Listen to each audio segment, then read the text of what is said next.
Good morning guys! Happy weekend! Ayan, kita nyo guys. Magulo pa yung buho ko kasi kagigising ko lang. Tapos, pag umaga dito, dahil ubus na yung aking Habibi Coffee, ang una kong ginagawa ay ang uminom ng Habibi Collagen. Eto. Gusto ko talaga itong inumin. Actually, tuwing gabi ko siya iniinom kasi nga limited lang yung resources ko nito dito. Pero ngayon, parang gusto kong uminom. Parang gusto kong ma-refresh.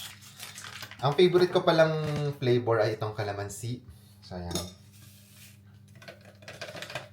Gusto ko dito, hindi siya lasang chemical. Alam niyo yung parang totoong-totoo yung lasa niya. And itong calamansi, very refreshing siya. Medyo maasim-asim, kaya favorite ko talaga. Ayan. Depende sa inyo kung gano'n nyo, kung gano'n nyo gusto karami yung tubig. Ayan. Ako medyo dinadamihan ko. Masarap na may yelo, pero medyo malamig ngayon. Kita nyo naman, naka-jacket na ako. So, hindi ko na nilagyan ng yelo. Ayan. Mm. Sarap.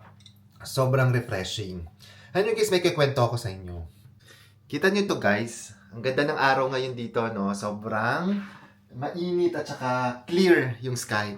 Pero alam nyo, nung isang gabi, first time ko na-experience na bumagyo dito sa Guernsey. As in, nagulat ako, bumabagyo pala dito and grabe yung bagyo. Papakita ko sa inyo, may nakita kasi ako nag-post sa FB kung ano yung mga itsura after nung bagyo. Grabe, sobrang lakas ng hangin. Tingnan nyo to.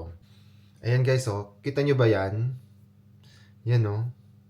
Grabe mga nagtumbahan yung mga puno. Tapos yung bahay, nawala yung bubong niya, oh. Ayan, nalaglagan yung mga ano. Grabe, nakakatakot kagabi. Hindi kagabi, yung isang gabi pa yun nangyari.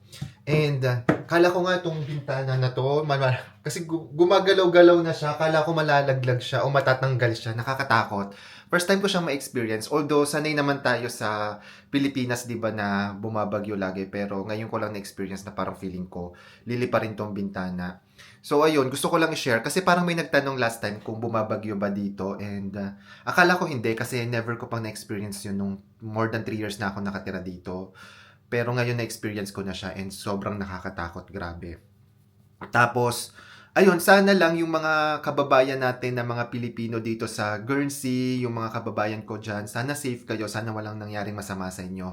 Ang maganda naman dito, yung government, mabilis silang umaksyon, parang lagi silang may update kung ano yung nangyayari, kung ano yung mga area na nalaglagan ng, o nalaglagan yung, ano yun? Yung mga area na nalaglag yung mga puno, ano yung mga road closure, tapos meron din silang mga updates about do sa mga relocation. And ang maganda dito, nung nag-relocate sila, nirelocate daw nila yung mga residente sa hotel. O, tari, di ba, hotel. Pero syempre, sad pa rin kasi ang maganda sana hindi nare-relocate kasi maganda sana walang nangyaring masama, di ba? Pero ayun, sana nga yung mga kababayan natin and safe kayo dito sa Guernsey. And ayun, and yung mga ano din, yung mga Pinoy dyan sa Pilipinas, sana safe kayo. Hindi ko alam kung may, ano kung may bagyo ba. Meron ba? Parang hindi na ako updated sa Pilipinas kasi mga napapanood ko puro mga korupsyon. Ay, grabe.